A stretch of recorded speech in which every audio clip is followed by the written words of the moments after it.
Assalamualaikum warahmatullahi wabarakatuh. Bismillahirrahmanirrahim. Pagi ini kita melanjutkan pengajian kitab Syarah Kasifatu Saja. Sebelumnya mari kita membaca Al-Fatihah ila hadratin Nabi Mustafa Muhammad Rasulullah sallallahu alaihi wasallam wa ala alihi wa sahbihi ajma'in wa ila hadratin jami'al ulama'il amilin wal awliya wa suhada salihin, khususan jami'i masyayikh ma'adil rubaiyah wa bil khusus mu'alif hadal kitab Syarah Kasifatu Saja Asy-Syaikh Muhammad Nawawi Al-Bantani. Al-Fatihah. A'udzu billahi minasyaitonir rajim. Bismillahirrahmanirrahim. Alhamdulillahi rabbil alamin arrahmanir rahim maliki yaumiddin. Iyyaka na'budu wa iyyaka nasta'in ihdinas siratal mustaqim siratal ladzina an'amta 'alaihim ghairil maghdubi 'alaihim waladdallin. Amin. Bismillahirrahmanirrahim.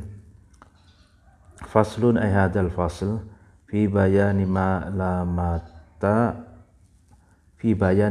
la malamata minasyar'i ala ta'khiris sholati an waqtiha bisababihi. Fasal menjelaskan sesuatu yang tidak tercela menurut syariat, ya kan, atas mengakhirkan sholat dari waktunya dengan sebab sesuatu itu.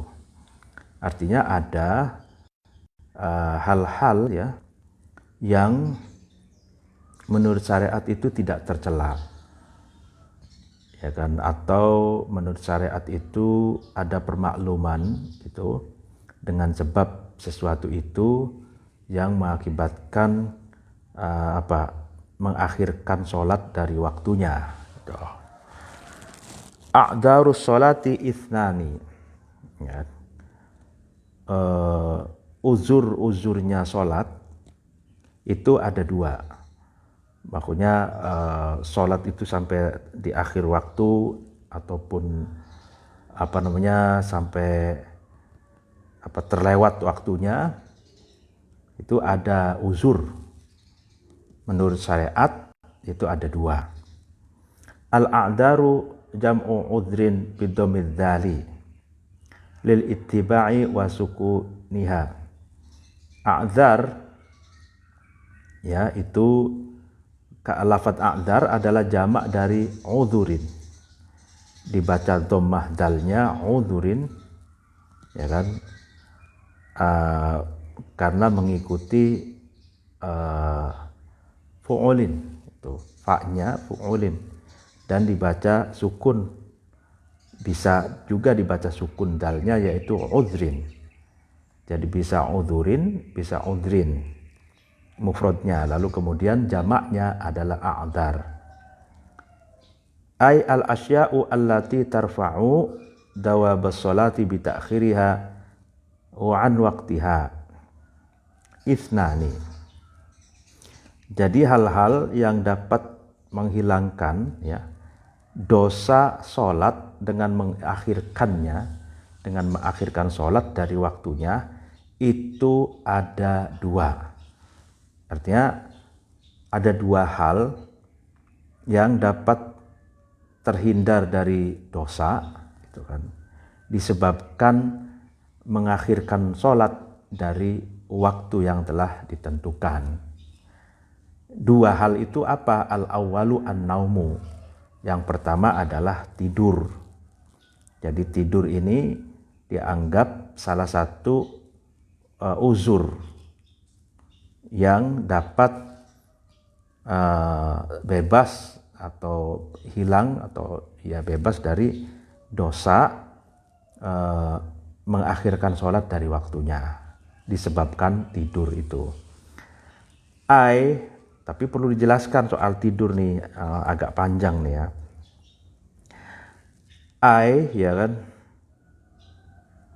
idza lam yata'addi bihi. Artinya tidur yang termasuk kategori uzur adalah ketika seseorang itu tidak sembrono, artinya tidak gegabah. Ay lam yatajawaz al-hadda bihi. Artinya seseorang itu tidak melewati batas gitu dengan tidurnya. Artinya tidur kalau itu tidur yang termasuk uzur itu tidak sembrono, tidak gegabah, dan tidurnya itu tidak melampaui batas gitu. Falau tayaqqadha min naumihi, maka ketika seseorang itu bangun dari tidurnya, ya kan, waqad baqiya min waqtil faridati ma la yasa'u illa al-wudu'a aw ba'dahu, dan tersisa dari waktu fardunya sholat adalah waktu ya yang tidak luas, kecuali hanya bisa diisi dengan berwudu atau separuh dari wudu. Fala yajibu qada'uha fauron, maka mengqadha sholatnya itu tidak wajib tergesa-gesa, tidak wajib dilakukan seketika itu juga. Maksudnya gini, jadi ketika seseorang itu bangun dari tidur, ya kan, misalkan malam lah, kita malam tidur, bangun pagi hari misalkan. Nah ternyata ketika dia bangun itu dia hanya menjumpai waktu sholat subuh, itu waktu subuh gitu ya, itu hanya untuk melakukan wudhu saja, atau hanya cukup melakukan setengah wudhu saja. Ya, itu kan sudah pasti berarti ketika mau sholat itu waktunya sudah habis, waktunya sudah keluar waktu subuh. Bagaimana itu?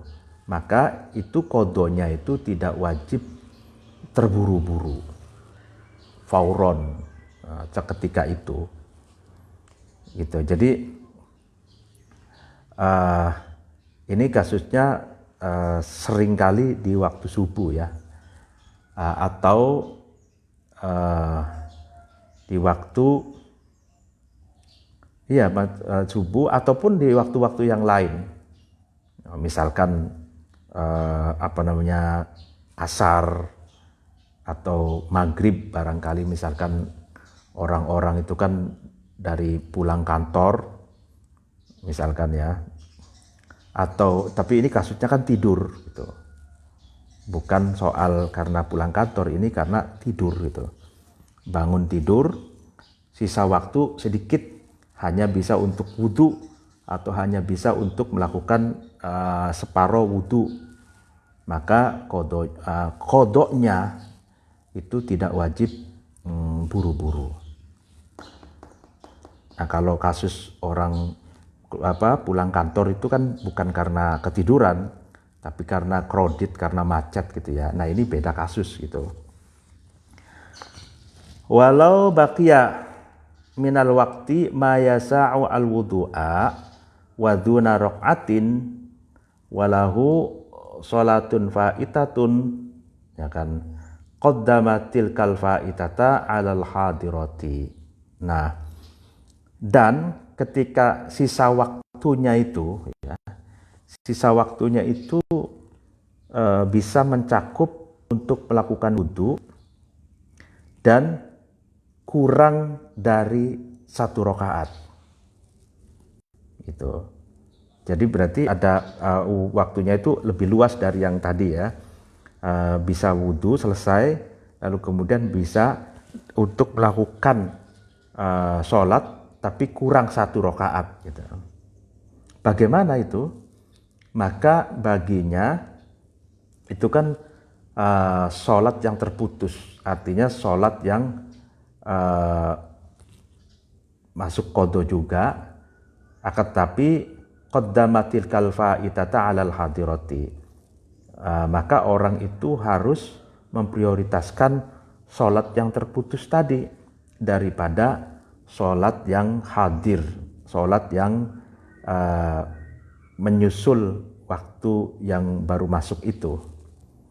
Jadi misalkan orang tidur siang, misalkan ya tidur siang, bangun-bangun itu hampir masuk waktu asar, tuh, keluar waktu zuhur.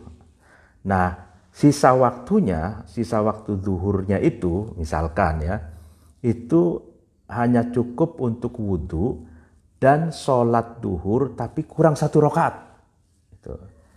Jadi kurang 1 rakaat. Jadi dari 4 rakaat dia hanya bisa menyelesaikan dalam waktu zuhur itu 3 rakaat. 1 rakaatnya sudah masuk waktu asar. Nah, sholat demikian kan sholat yang terputus. Artinya berarti ya termasuk qadha. Tapi kalau kasusnya seperti ini, maka harus mendahulukan sholat duhur itu ya, daripada sholat asar itu sendiri. Ya, jadi sholat duhur lalu kemudian baru sholat asar, sholat yang hadir, sholat yang baru sudah baru masuk waktunya itu. Nah, kenapa li'anna sahibatal waqti sorot fa itatan aidon akhdan mimma qaluhu min annahu li'anna sahibatul waqti sorot fa itatan aidon, karena pemilik waktu itu menjadi terputus juga, akhdan karena mengambil mimma qaluhu, dari sesuatu yang dikatakan ulama, min annahu, dari sesungguhnya seseorang itu launawa al-ada'a hina idin ya. Ketika seseorang itu niat sholat ada, pokoknya sholat ada itu ya bukan sholat qadha itu, sholat ada, hina idin, dalam kasus yang tadi itu ya, yang sisa waktunya itu bisa digunakan untuk wudhu dan rokaat sholat tapi kurang 1 rokaat tadi ya, niatnya sholat ada gitu. Wa qasada al ada al hakiki, dan orang itu niat memang sholat ada yang hakiki gitu. Lam tanaqid sholatuhu, maka sholatnya tidak sah gitu. Sebab apa? Sebab sisa 1 rakaatnya itu sudah masuk waktu lain, sudah keluar dari waktunya, seperti itu. Makanya tidak sah kalau niat ada gitu. Jadinya jatuhnya qadha gitu. Meskipun keluar waktunya itu sholat yang keluar waktunya itu cuma 1 rakaat gitu. Jadi masuknya niatnya itu harus niat qadha, bukan ada gitu. Walau syakka ba'da khurujihi, dan ketika seseorang itu ragu ya kan, setelah keluar waktu, hal fa'alaha aula, apakah ya kan dia sudah melakukan sholat atau belum, ya kan, lazimahu qada'uha, maka wajib qadha sholat. Kenapa? Li'annal asla adamu fi'liha, karena sejatinya asalnya itu belum melakukan sholat. Jadi misalkan ketika keluar waktu dia ragu, aduh saya tadi sholat belum lah gitu ya, sholat belum ya, yaitu wajib melakukan sholat qadha, karena pada dasarnya ya dia belum melakukan sholat. Misalkan keluar waktu zuhur, lah tadi saya sholat zuhur belum ya gitu. Nah itu wajib mengqadha sholat zuhur, karena pada dasarnya ya dia belum melakukannya gitu. Kama law syakka fin niyati, sebagaimana jika seseorang itu ragu di dalam niat, nah dia ragu niat apa belum seperti itu. Walau ba'da khurujihi minas sholati, meskipun dia setelah keluar dari sholat, ya kan, itu juga wajib qadha, artinya setelah keluar dari waktu sholat maksudnya. Jadi gini, setelah sholat gitu ya, keluar waktu sholat gitu ya, kemudian dia ragu, tadi waktu sholat itu saya niat nggak ya, misalkan sholat subuh tadi saya niat nggak, seperti itu. Nah, setelah keluar waktu sholat maka dia juga wajib qadha sholatnya, karena kan innamal a'malu binniyat walikulli imri'in ma nawa, segala sesuatu itu harus pakai niat. Kalau niat ditinggalkan kan tidak sah. Kalau tidak sah berarti sama seperti belum melakukan sholat. Kalau belum melakukan sholat ya wajib qadha gitu. Bi khilafi ma law syakka ba'da khurujihi. Berbeda dengan ketika seseorang itu ragu setelah keluar waktu. Hal as-sholatu alaihi aula. Apakah dia harus melakukan sholat atau tidak? Maksudnya ragu, ya kan? Apakah saya ini harus melakukan sholat, wajib melakukan sholat atau tidak setelah keluar waktu sholat? Gambarannya seperti apa? Gambarannya begini, bi'an balagho, dengan gambaran seseorang itu tahu-tahu baligh gitu. Aw afaqo awalan nahari, atau dia tahu-tahu sembuh dari penyakit gilanya di awal pagi gitu. Wasyakka, dan orang itu ragu, hal hasala dalika qabla tulu'il fajri, dia ragu apakah, ya kan, dia balik atau sembuh dari kegilaannya itu sebelum tulu'il fajri, sebelum terbitnya matahari, au ba'dahu, atau setelahnya. Nah, kalau ragunya itu, ya kan, balik ataupun sembuh dari kegilaannya itu, ragunya itu sebelum terbitnya matahari, fayajibu alaihi subhu, maka dia wajib melaksanakan sholat subuh. Au ba'dahu, atau ragunya itu setelah keluarnya matahari, falayajibu, maka orang itu tidak wajib melakukan sholat subuh. Nah ini, jadi gini, jadi ketika ada seseorang, ya kan, yang tahu-tahu balik, maksudnya mimpi basah gitu ya, atau tahu-tahu sifat gilanya itu sembuh gitu. Nah, dia bertanya, apakah saya ini wajib melakukan sholat atau belum wajib melakukan sholat? Nah, harus dilihat. Kalau sembuhnya dari kegilaan itu, atau balignya itu sebelum terbitnya matahari, ya, maka dia wajib sholat subuh. Kalau balignya atau sembuh dari kegilaannya itu setelah terbitnya matahari, maka ya dia tidak wajib sholat subuh karena sudah keluar waktu. Nah, fa innahu la yalzimuhu syai'un, ya kan, ya karena orang kok sudah setelah keluar matahari baru balik atau baru sembuh, itu kan tidak wajib apa-apa gitu.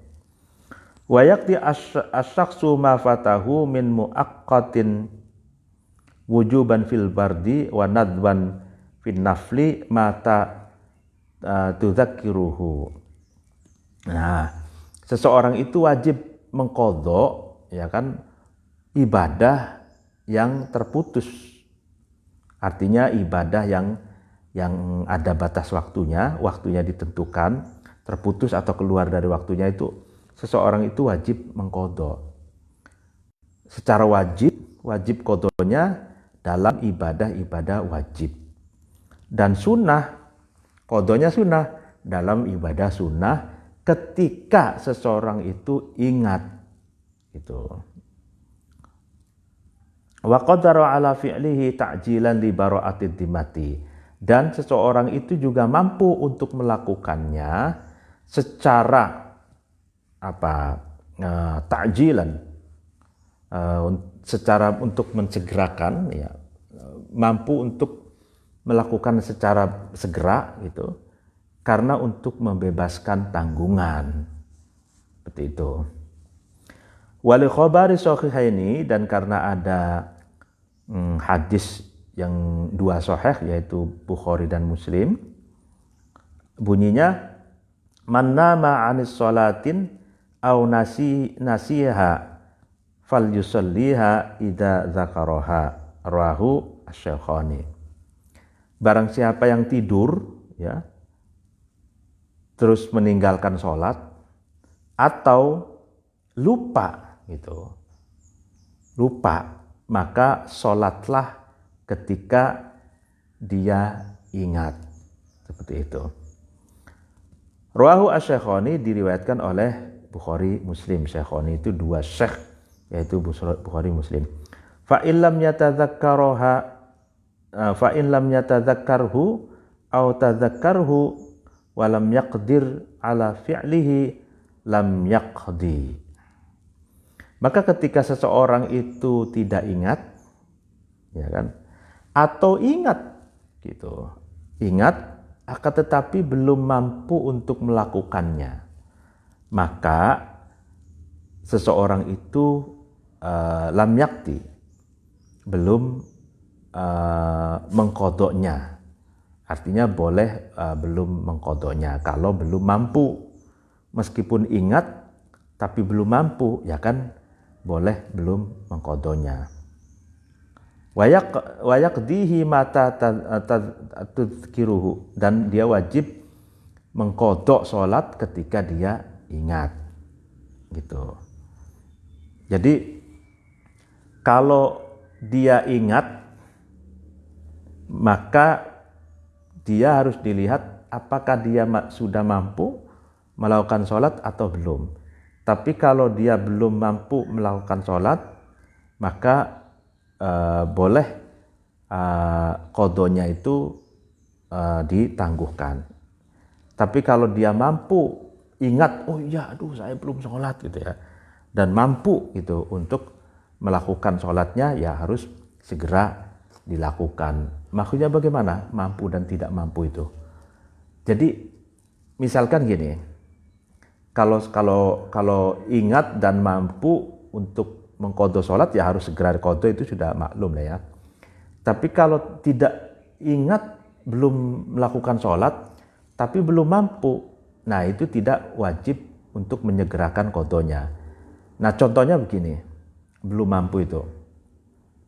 Misalkan dia ingat, oh iya saya belum sholat, misalkan gitu.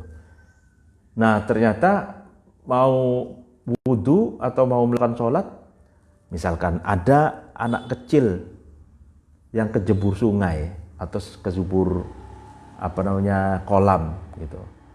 Nah kan itu namanya belum mampu melakukan qadha, karena dia harus terlebih dahulu menyelamatkan nyawanya anak kecil itu. Jadi harus diselamatkan dulu, itu kan. Lalu dicari orang tuanya mana, atau naudzubillah min dzalik, misalkan anak sendiri, ya harus ditolong dulu, kemudian dipakein baju, dimandiin, terus dikasihkan ke orang tuanya, ke ibu gitu ya, ke ibunya gitu ya. Seperti itu. Baru setelah selesai menolong anak ini, baru dia melakukan qadha. Walau fi waqtil karahati, na'am, ya meskipun di waktu yang dimakruhkan. nggak apa-apa. Artinya lupa bahwa dia belum sholat, baru ingat, wah saya kok belum sholat. Nah, lalu kemudian dia mau qadha, meskipun qadhanya itu di waktu makruh, itu nggak apa-apa. In tudzakiruhu waqtal khutbati.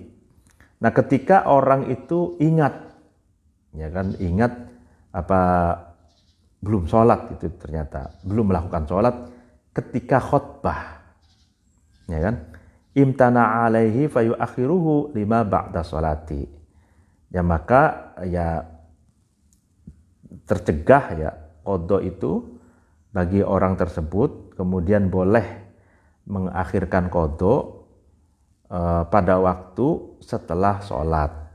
Artinya ya khutbah dulu, misalkan dia ini Jumat, misalkan Jumatan, dia langsung masuk ke masjid pada waktu khutbah gitu ya, misalkan khotib khutbah, dia ingat, waduh iya belum sholat subuh misalkan ya gitu, maka itu boleh diakhirkan setelah sholat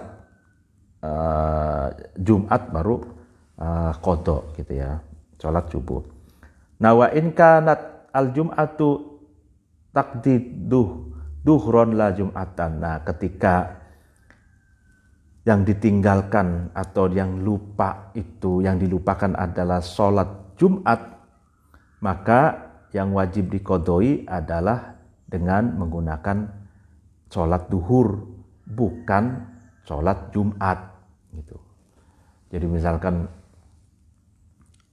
Jumatan ya, lupa misalkan dikira itu bukan hari Jumat misalkan ya, dia jalan-jalan atau lagi mau menuju kerjaan atau pokoknya seperti itu, lupa gitu ya, lupa gitu bahwa itu Jumat, lalu sadar-sadar misalkan jam 1,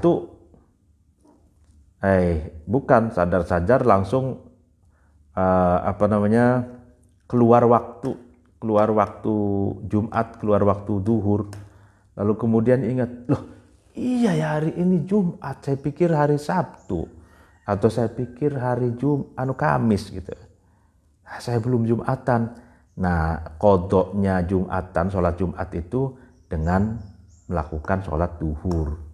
Karena apa? Karena kan syarat Jumat kan ketat tuh, di dalam waktu duhur harus ada imam makmum, harus 40 minimal jamaahnya kan gitu. Kalau dia sendiri ya, apalagi sudah keluar waktu ya, itu dengan menggunakan sholat duhur, bukan sholat Jumat. Wal mubadaratu ilal qadha'in nafli sunnatun. Nah, menyegerakan qadha sholat sunnah itu sunnah. Wa kadza ilal fardi in fata bi udrin. Begitu juga ya, melakukan qadha ibadah fardu ketika terputusnya itu dengan sebab uzur, maka itu juga sunnah untuk mensegerakan sholat atau ibadah fardu tersebut, karena ada uzur itu. Wa illa wajabat. Nah, kalau tidak ada uzur, maka wajib untuk mensegerakan untuk mengqadha sholatnya. Ila in akhafa fauta hadiratin, kecuali seseorang itu takut terputus dari waktu sholat yang hadir, itu sholat yang pada waktu itu gitu. Fayabda'u biha wujuban, maka dia harus memulai secara wajib melakukan sholat hadir dulu kalau takut kehabisan waktu. Itu maksudnya, misalkan mau sholat, mau qadha ya, mau qadha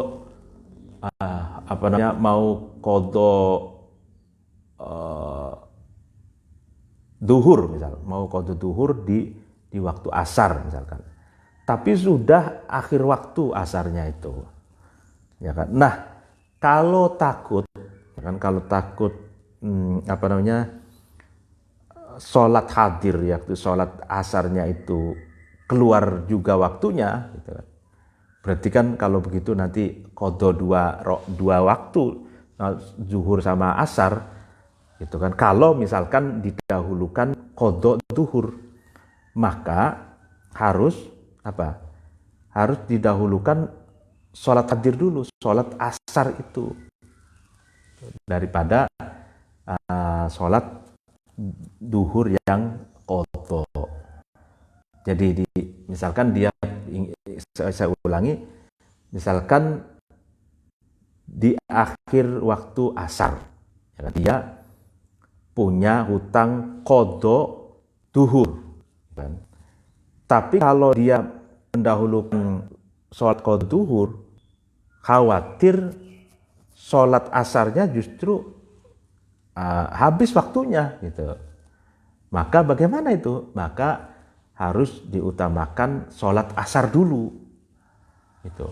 Sholat asar baru kemudian sholat duhur qadha, gitu. Nah kalau sholat duhur itu qadha, meskipun sudah masih ada di dalam waktu asar ataupun sudah keluar waktu asar, nggak masalah, karena itu kan namanya juga qadha itu kan bayar hutang sholat, gitu kan ya. Fala yajuzu ayyusarrifa zamanan min fi ghairi qada'iha katatawu'i, maka tidak boleh, gitu kan, seseorang itu menggunakan waktu, ya kan, waktu di selain qadha-nya, gitu. Di selain qadha-nya, seperti melakukan ibadah sunnah, kecuali illa fima yatturu ilaihi, kecuali karena darurat, itu kan. Nah kalau darurat boleh, seperti kanomin au mu'natiman tulzimuhu mu'natuhu, atau intinya mencari rezeki, itu menghasilkan rezeki orang yang harus mencari ragat atau mencari penghasilan, gitu. Nah ini kok mu'natiman taljimul mu'nah tuh, itu selain tidur tuh boleh tuh. Kak itu termasuk darurat lah, seperti itu. Tsumma i'lam, maka ketahuilah kamu, annahu idza nama qabla dukhulil waqti, ketika seseorang itu tidur sebelum masuk waktu, fafatahu sholatu, kemudian dia putus atau sholatnya itu keluar waktu, itu fala itsma alaihi, maka orang itu tidak ada dosa. Jadi dia sebelum masuk waktu tidur, tahu-tahu kebablasan, gitu, kebablasan sampai keluar waktu, maka orang itu tidak berdosa. Wa in ulima annahu yastaghriqul waqta, gitu, walau jum'atan ala sahih, meskipun orang itu tahu bahwa tidurnya itu akan menghabiskan waktu, itu meskipun jum'atan ala sahihi, menurut qaul sahih. Wala yulzimuhul qadha'u fawran, dan tidak wajib qadha dengan segera, gitu. Liqauli sallallahu alaihi wasallam laisa fin naumi tafritun, karena perkataan Rasulullah sallallahu alaihi wasallam, di dalam tidur itu tidak ada kesembronoan atau pepeko itu sembrono ataupun gegabah. Jadi dalam tidur itu tidak ada kesembronoan atau kegegabahan, gitu. Innamat tafritu ala man lam yusolli as-salata hatta yadkhulu waqtul ukhra. Nah ini yang namanya tafrit, sembrono ataupun gegabah, itu seseorang yang belum melakukan sholat, itu kan, sampai masuk waktu lain, itu sampai masuk waktu lain, ya, tapi tanpa tidur, ya. Kalau tidur, ya orang kan rufi al qalam, gitu ya, tidur itu tidak tertaklif. Nah, kalau tafrid itu orang yang sembrono itu orang yang terjaga gitu ya. Tidak melakukan sholat sampai waktu sholat itu keluar dan masuk waktu sholat yang lain, itu gegabah. Qala al-Suwaifi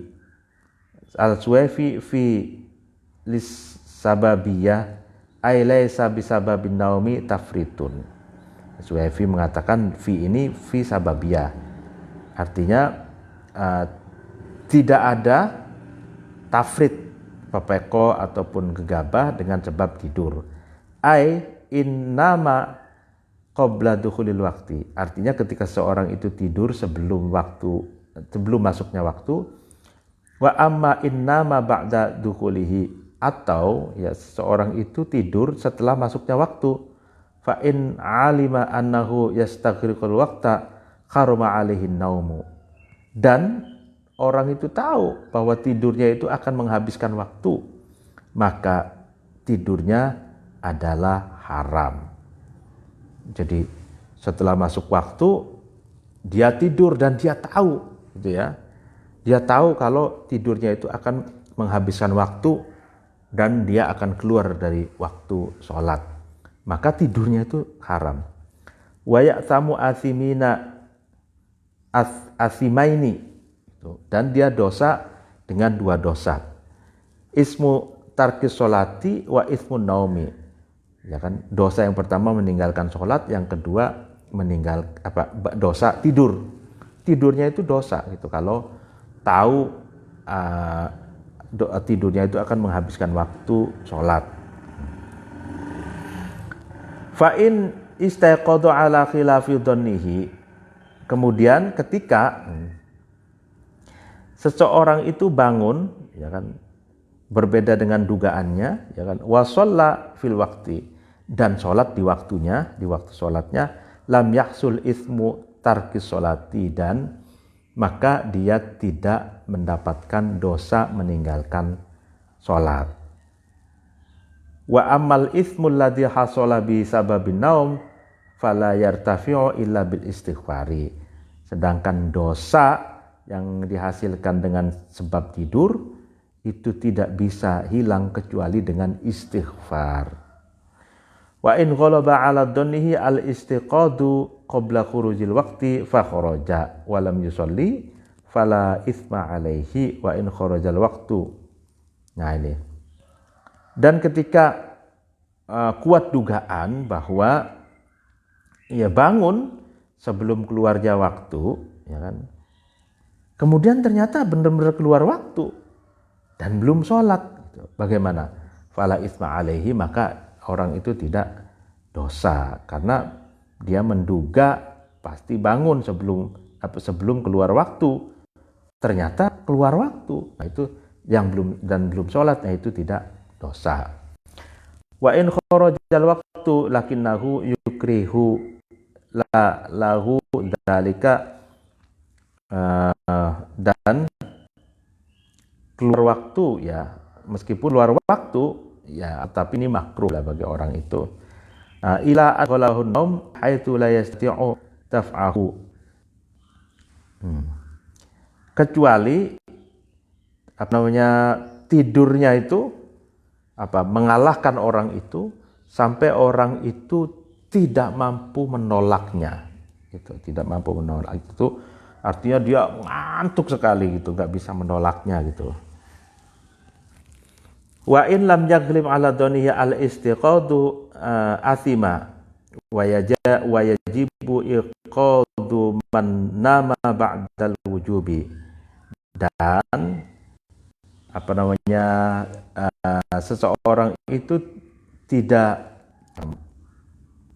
memiliki dugaan kuat gitu bahwa dia bakal bangun, nah maka itu juga dosa. Dan wajib ya, wajibu iqadu man nama ba'dal wujubi, dan wajib bangun, ya kan, seseorang yang tidur itu setelah ya wajib melaksanakan sholat. Wa yusannu iqadu man nama qoblal waqti in lam yakhsha dararan la yanalu as-sholata fil waqti. Dan disunahkan disunahkan bangunnya seseorang yang tidur, ya, bangun itu sebelum waktu. Ketika seseorang itu tidak khawatir berbahaya, ya kan, supaya orang itu bisa melaksanakan sholat pada waktunya, seperti itu.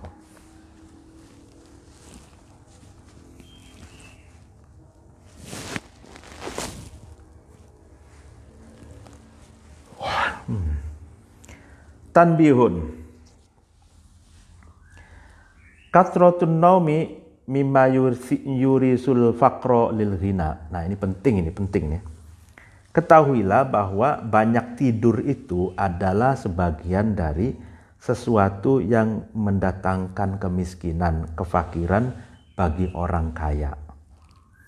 Wa ziyadatahu liman huwa faqirun, dan menambah fakir, menambah miskin bagi orang yang miskin. Nah, jadi ini perlu diingat ya. Jadi banyak tidur itu, kathratun naum itu adalah sesuatu yang dapat mengakibatkan kemiskinan bagi orang kaya dan dapat menambah lagi kemiskinan, lebih ekstrim lagi miskinnya bagi orang yang miskin. Nah, itu berbahayanya banyak tidur. Makanya kalau kita lihat ya, orang-orang sukses itu, orang-orang sukses, lalu kemudian sukses materi maupun sukses pendidikan atau sukses spiritual ataupun sukses keulamaan gitu, itu kuncinya adalah tidurnya sedikit gitu. Sedikit tidurnya. Nah, kathratun naum itu, ya kan, banyak tidur itu mengakibatkan orang gagal, mengakibatkan orang kaya menjadi miskin, itu kan, orang miskin semakin miskin. Sama seperti kalau di dunia pendidikan, banyak tidur itu mengakibatkan orang pintar menjadi bodoh dan orang bodoh semakin bodoh, gitu. Karena banyak tidur, gitu. Kalau menyedikitkan tidur kan berarti dia banyak beraktivitas. Kalau banyak beraktivitas, dia banyak menghasilkan dan waktunya digunakan secara produktif, seperti itu ya. Wa fil hadisi, dan di dalam hadis, la yuraddu al-qada'u illa du'a'u, dan tidak bisa ditolak ya takdir Allah itu, ketetapan Allah itu, kecuali dengan doa. Wala yazidu fil umri illal birru, dan tidak bertambah ya umur, ya tidak bertambah di dalam umur seseorang itu kecuali dengan berbuat kebaikan. Ya, birru itu, kebaikan itu bukan hanya kebaikan dalam pengertian baik, akan tapi juga berbuat hal-hal yang produktif, gitu loh. Wa anna ar-rajula la yuhramu ar-rizqa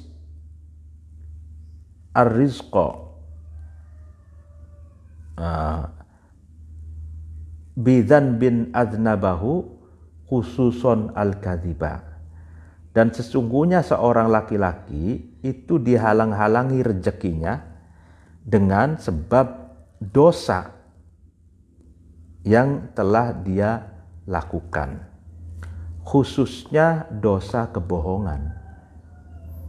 Jadi dosa itu bisa menghalang-halangi rezeki seseorang, ya kan? Di antaranya yang paling spesifik adalah dosa kebohongan. Jadi bohong itu banyak sekali variabel kejahatan dan kemaksiatannya dari dosa itu, ya kan, dari bohong itu. gitu ya. Bohong itu kayak misalkan orang munafik itu ada unsur bohongnya, munafik gitu ya. Lalu kemudian orang koruptor itu kan ada bohongnya. Kemudian orang yang manipulasi gitu kan ada bohongnya. Kemudian markup ada bohongnya. Jadi kebohongan itu adalah dosa yang spesifik yang dapat menghalang-halangi rezeki seseorang gitu. Nah, kadang orang bohong itu juga itu membahayakan orang lain gitu. Misalkan sebetulnya dia dalangnya gitu ya, tapi dia cuci tangan. Oh, saya nggak tahu menahu gitu. Dan akhirnya mengorbankan orang lain. Itu berarti dia sedang bohong-bohong mencelakakan orang lain. Atau misalkan orang bohong juga orang yang melempar batu sembunyi tangan, itu kan ada juga bohongnya. Menggunting dalam lipatan, menusuk dari belakang dan lain sebagainya, itu ada unsur bohongnya, gitu loh. Ya misalkan dia sebenarnya terlibat tapi ngomong tidak terlibat. Dia sebenarnya Mr. Mind gitu ya, atau orang di balik layar tapi dia tidak mengakuinya gitu ya. Ya sebanyak sekali lah. Jadi kebohongan itu cabang-cabang kemaksiatan, cabang-cabang dosa yang dari sumber kebohongan itu banyak gitu. Makanya kebohongan itu adalah dosa yang khusus yang dapat menghalang-halangi rezeki seseorang. Nah, bohong juga kenapa menghalang-halangi rezeki seseorang? Karena ya, yang namanya rezeki itu datang dari kerjasama. Rezeki itu datang dari pertemanan, ya kan? Nah, kalau orang yang sudah tidak percaya lagi, tentu kan akan menghambat bahkan memotong kerjasama gitu. Jadi sekali orang itu tidak percaya karena kebohongannya, ya kan, maka berarti kan kerjasamanya tertutup, rezekinya juga tersumbat, seperti itu. Makanya dalam bisnis itu yang paling utama adalah menjaga kepercayaan, itu kan. Kalau orang sudah terjaga kepercayaannya, maka rezeki pun akan langgeng. Tapi kalau orang sudah tidak percaya karena dikhianati, karena dibohongi, ya maka bubarlah bisnis itu, tidak lanjut kerjasamanya, rezekinya pun terputus, seperti itu. Nah, walau kemudian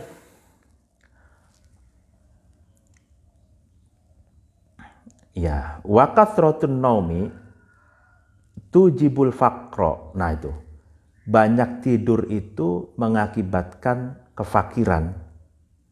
Jadi kalau fakir itu kalau bahasa kitanya adalah kemiskinan ekstrim gitu. Jadi karena fakir itu kan lebih ekstrim, lebih parah dari miskin gitu. Nah, coba, banyak tidur itu mengakibatkan kefakiran, mengakibatkan seseorang itu akan mengalami kemiskinan ekstrim. Wa kadzalika an-naumu auryanan. Begitu juga ya kan bisa mengakibatkan kefakiran atau kemiskinan ekstrim adalah kalau tidur telanjang. Jadi kalau tidur telanjang itu mengakibatkan kefakiran, kemiskinan. Idza lam yastatir bi syai'in, ya kan, ketika tidak menutupi dengan apapun. Wal aklu junuban, dan yang termasuk dapat mengakibatkan kemiskinan adalah makan ketika masih punya junub. Jadi kalau bisa, kalau punya junub tuh langsung mandi tuh. Atau misalkan hubungan suami istri ya, malam setelah itu kan tidur bangun, sholat subuh, jalan, ya kan mandi dulu kan, mandi junub, sholat subuh, baru makan. Nah itu nggak apa-apa tuh. Wa tahawunu bi asqatil maidati, dan diantara yang mengakibatkan kemiskinan itu adalah melecehkan makanan itu dengan membuangnya atau dengan membuang makanan. Jadi jangan sampai kalau ada makanan jangan dibuang, disedekahkan saja, disedekahkan ke manusia itu kalau ada yang mau. Kalau nggak ada yang mau ya disedekahkan ke kucing atau ke binatang gitu. Jangan dibuang menjadi sampah, itu akan mengakibatkan kemiskinan. Lalu kemudian wa harku qasril basali wa qasril thaumi. Nah ini, dan yang penyebab kemiskinan juga adalah katanya membakar kulit bawang merah dan kulit bawang putih. Oh, ini mengakibatkan kefakiran, kemiskinan. Kemudian wakansul baiti lailan. Watarkul kumamati bidomil qaf ay al-kana sati fil baiti. Dan penyebab kefakiran atau kemiskinan selanjutnya adalah menyapu rumah di malam hari. Menyapu rumah di malam hari dan meninggalkan sampah di rumah. Ya kan, sampah di rumah. Jadi kan malam hari kita nyapu, lalu kemudian sampahnya misalkan biasanya kan ditaruh pojok rumah. Nah, itu mengakibatkan kefakiran atau kemiskinan. Wal masyi amamal masyayikhi, dan berjalan di depan masyayikh, di depan ulama, di depan kiai, di depan syekh, itu berjalan gitu ya. Nah itu mengakibatkan kemiskinan. Wanidaul walidaini bismiha, dan memanggil kedua orang tua dengan namanya saja. Jadi misalkan orang tuanya namanya Ahmad sini gitu misalnya. Ahmad ada di mana itu? Padahal itu orang tuanya sendiri. Jadi kalau memanggil ya bapak, ayah gitu loh. Nah ya kan, ayahku Ahmad gitu. Ada di mana, saya mau sowan gitu loh. Wa ghuslul yadani bitin, ya kan, dan ya membasuh kedua tangan dengan endut atau dengan debu, itu mengakibatkan miskin. Wa tahawunu bisolati, dan meremehkan atau menggampangkan sholat gitu. Artinya tidak begitu menganggap penting sholat. Nah itu mengakibatkan miskin, fakir. Wa khiyatatu thawbi wa huwa ala badanihi. Nah ini, menjahit pakaian yang sedang ada di badan. Jadi kalau menjahit pakaian, misalkan ada yang robek, mau dipintal atau dijahit, dicopot dulu pakaiannya. Copot baru dijahit gitu. Jangan ketika masih dipakai lalu kemudian dijahit. Itu mengakibatkan kefakiran. Wa asra'ul khuruji minal masjidi, dan menyegerakan keluar dari masjid. Enggak betah gitu kalau di dalam masjid gitu. Ya kan? Kemudian watabkiri bidzahabi ilal aswaqi, dan pergi atau jalan ke pasar itu di pagi buta. Ya kan, tabkir itu budalan sangat pagi gitu ya. Sangat pagi ke pasar di pagi yang sangat pagi. Nah, itu juga mengakibatkan kefakiran. Wal bat'i fir ruju'i minha, dan santai, kendor atau ya santai dalam pulang dari pasar. Jadi dia betah sekali di pasar. Jadi maksudnya di pasar tuh kalau sudah selesai bisnis dagangan langsung pulang, tidak perlu ngerumpi lagi, tidak perlu ngegibah lagi gitu loh. Nah, maksudnya itu seperti itu. Watarku ghuslil awani, nah itu, dan meninggalkan membasuh wadah-wadah, baik piring, gelas, mangkok.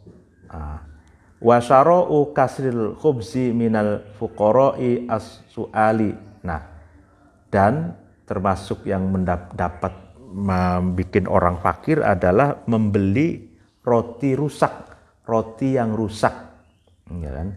Dari orang-orang fakir yang yang mengemis gitu. Wa itfa'u siraji bin nafasi, dan yang mengakibatkan fakir juga adalah mematikan lampu dengan nafas atau dengan sembulan gitu, gitu. Nah, itu juga mengakibatkan fakir. Wal kitabatu bil qalami al ma'qudi, dan menulis dengan pena yang diikat. Nah, itu juga. Wal imtisatu bimustin maksurin. Nah, ini, dan menyisir rambut dengan sisir yang pecah. Itu juga termasuk mengakibatkan orang fakir. Wa tarkud du'ai lil walidaini, dan meninggalkan doa atau tidak mendoakan kedua orang tua. Wa tu'amimu qa'idan, dan menggunakan sorban sambil duduk.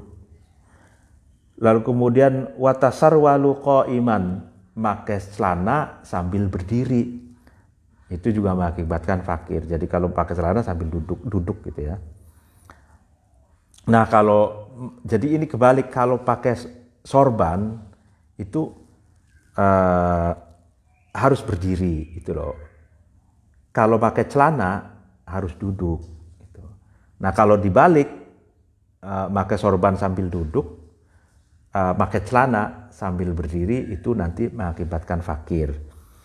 Wal bukhlu, dan pelit, wa huwa man usaili bima yufaddilu indahu. Pelit itu adalah melarang orang yang meminta dari sesuatu yang lebih di sisi orang tersebut. Dia pelit lah. Artinya kalau ada orang yang meminta lebihan yang dia miliki itu tidak mau atau tidak diberikan, tidak memberikan ke orang tersebut, itu fakir, bakhil lah gitu. Bakhil itu mengakibatkan orang fakir. Wa taqtiru, dan ngirit. Nah, ngirit juga wa huwa tadyiqu fin nafaqati. Ngirit itu adalah mempersempit dalam nafkah. Maksudnya anak pengen beli baju, oh jangan. Anak pengen sepatu, jangan. sepatu agak sedikit bagus dilarang, beli yang murah saja misalkan. Makanan, pengen makan enak yang bergizi, jangan. Nah, tuh, yang murah saja misalkan. Nah itu juga mengakibatkan orang fakir. Gitu. Wal israfu, tapi juga yang mengakibatkan fakir juga adalah melewati batas ataupun boros, berlebihan, hedonis, itu juga mengakibatkan fakir. Wa huwa mujawazatut tawassuti. Yang dimaksud israf adalah melewati batas moderasi dalam segala hal sebetulnya israf di sini. Jadi israf itu melampaui batas-batas moderatisme gitu. Ya, moderat itu dalam semua hal. Dalam makanan juga nggak boleh berlebihan, makanya kulu wasrobu wala tusrifu innahu la yuhibbul musrifin. Makanlah, minumlah, tapi jangan berlebihan karena Allah tidak suka orang yang berlebihan. Kemudian dalam beragama juga tidak boleh ekstrim, itu namanya hulu.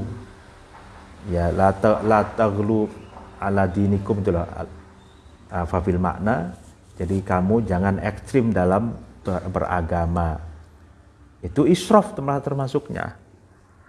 Itu kan. Nah itu. Jadi kalau ingin rezekinya lancar, tidak seret, tidak fakir, itu harus moderat gitu dalam hal apapun. Nah kalau israf, ekstrim, berlebihan, hedonis dan lain-lain, itu menyebabkan fakir. Zakaruhu as-Suwaifi, tanbih itu tadi itu yang disebutkan berbagai macam penyebab kefakiran seseorang itu disebutkan oleh Imam as-Suwaifi. Wa qala sallallahu alaihi wasallam, dan Nabi Muhammad sallallahu alaihi wasallam juga berkata, khairul umuri awsatuha. Sebaik-baik segala sesuatu itu adalah yang moderat, yang jalan tengah gitu, yang ada di tengah gitu. Wa qala sallallahu alaihi wasallam al-khuluqu as-sayyi'u yufsidul amala kama yufsidul al-khallu wal al-asala. Dan Rasulullah SAW berkata, budi pekerti yang buruk atau akhlak yang buruk itu merusak amal seseorang seperti merusaknya cuka terhadap madu. Tuh. Ini kutipan Tanbihun ini sangat penting ya untuk kita perhatikan.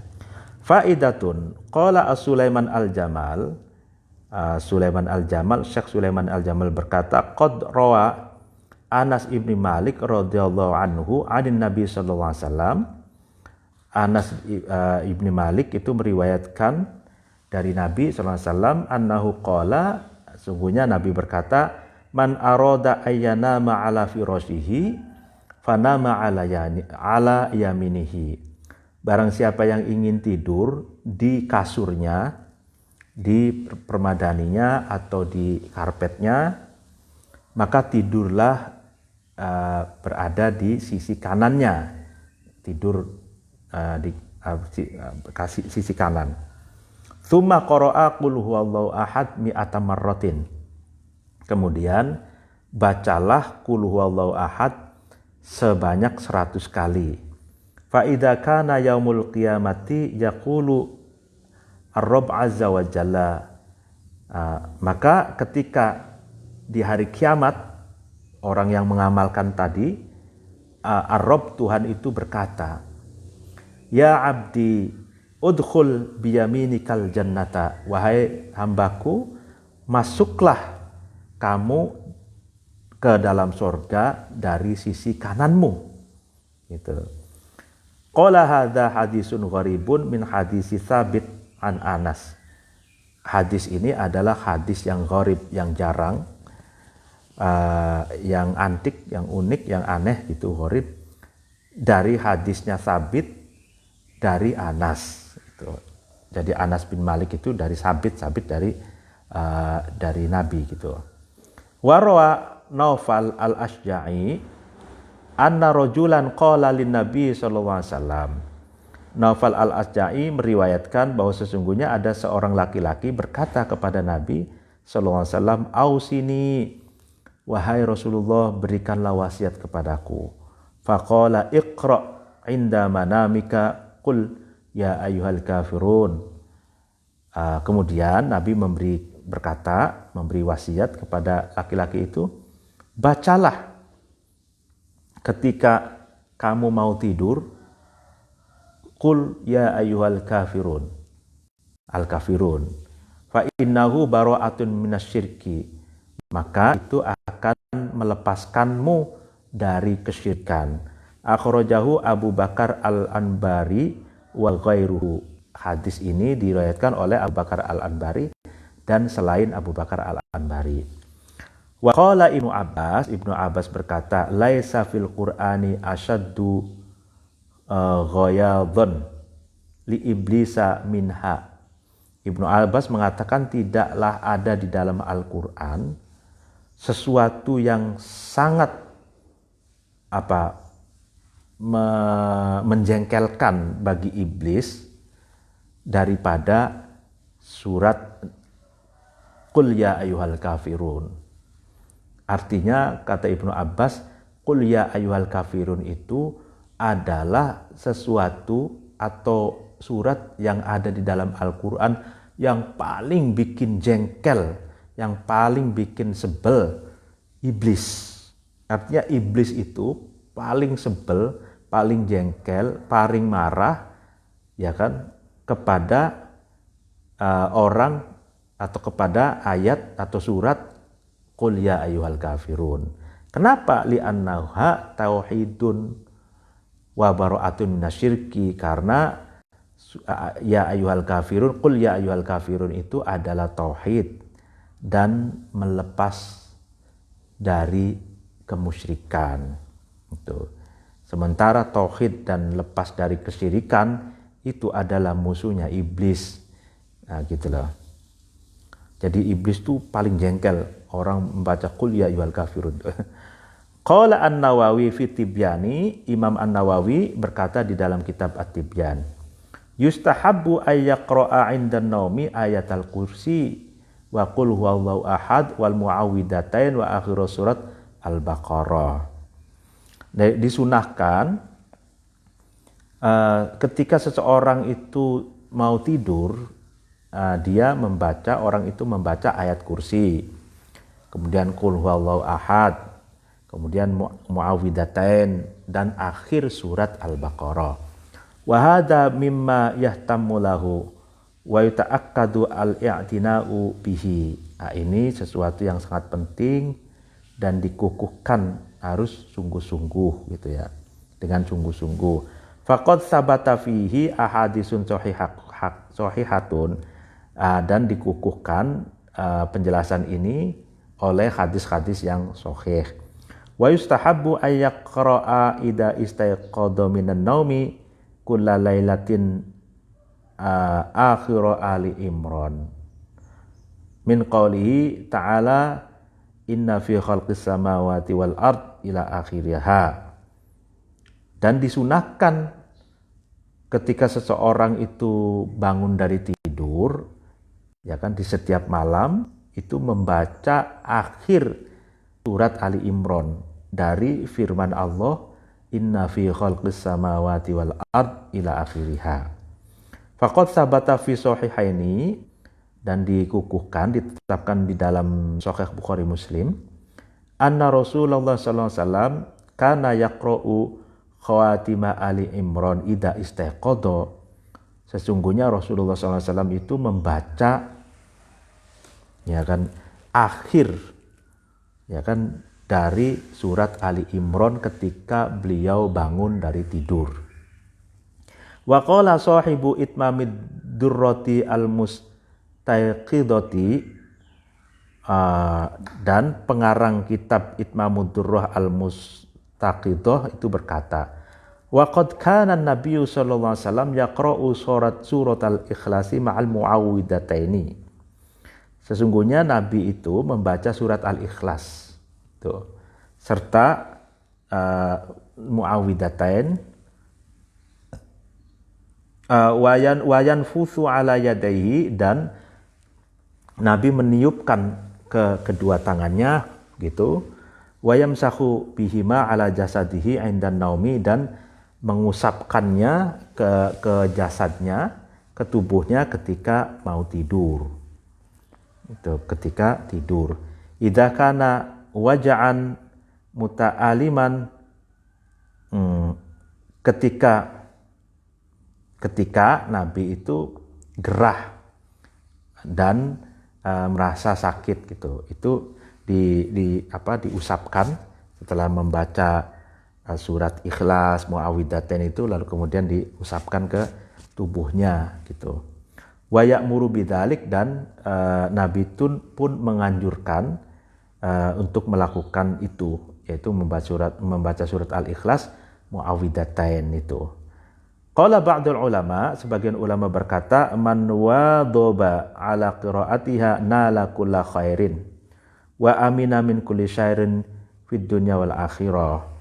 Barang siapa yang konsisten, wadhaba itu netepi ajek gitu ya, konsisten membaca surat Al-Ikhlas dan Muawwidatain tadi, maka orang itu akan mendapatkan semua kebaikan dan aman dari setiap keburukan di dunia dan akhirat. Wa man qara'aha wa huwa ja'iun syabi'a au atsanun rawiya. Barang siapa yang membaca surat Al-Ikhlas dan Muawwidatain dalam keadaan lapar, dia akan kenyang, dalam keadaan haus dia akan segar dan hilang hausnya. Wasani an-nisyanu, dan uzur yang kedua yang mengakibatkan orang keluar dari waktunya sholat yang diperbolehkan adalah nisyan, lupa. Idza lam yansha an taksirin kala bisitronjri bikasri awalihi wa huwa al-mukhtaru wa fathuhu mu'jaman wa muhmalan.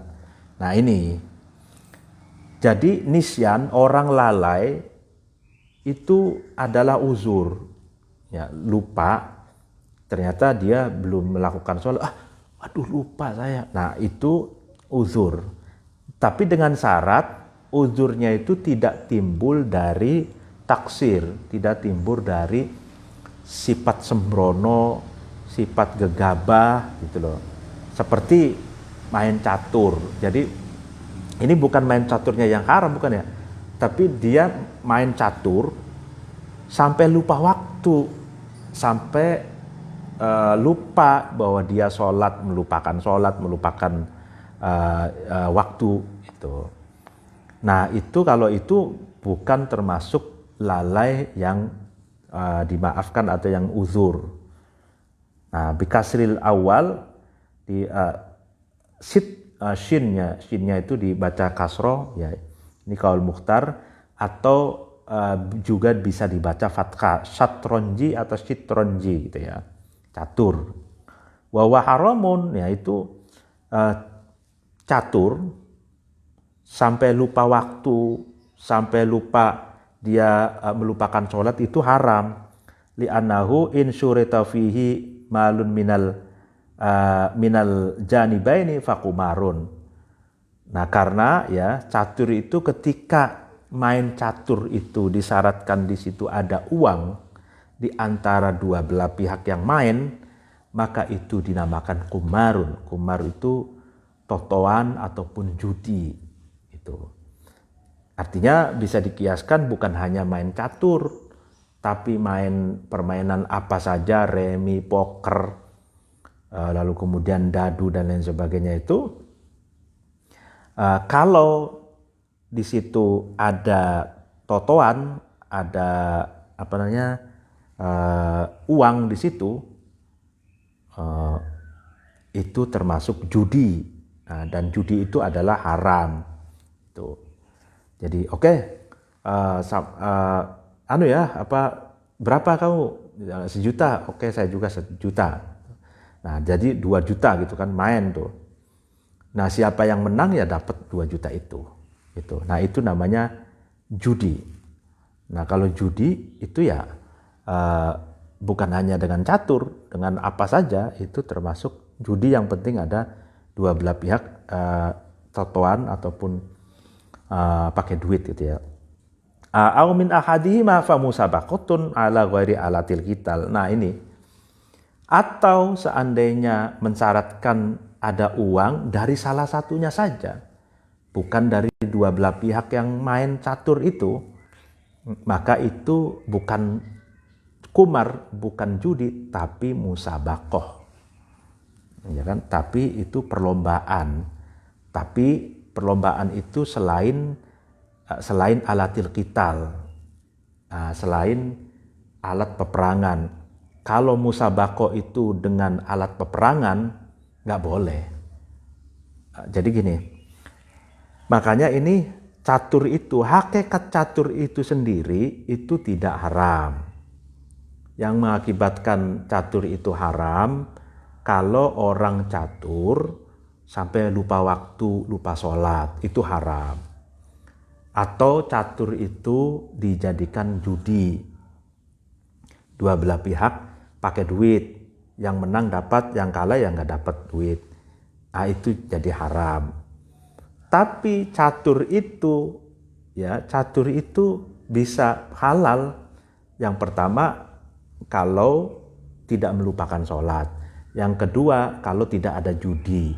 Yang ketiga, catur itu bisa halal kalau musabaqah, perlombaan. Nah, kalau dalam konteks olahraga itu tidak judi, olahraga catur itu. Karena apa? Yang memberi hadiah kan panitia gitu. Yang panitia. Jadi bukan dia pemain dengan pemain sama-sama dengan nominasi uang yang sama, enggak gitu. Tapi ini menarik juga, musabaqah itu boleh atau perlombaan itu boleh dengan selain alat perang. Kalau alat perang misalkan pakai pedang, satu pakai pedang, tanding tempur perang, gelut gitu ya, pakai pedang, itu nggak boleh. Itu bukan musabaqah yang boleh. Karena apa? Karena itu akan menyakiti minimal atau bahkan bisa membunuh. Nah, itu tidak boleh gitu.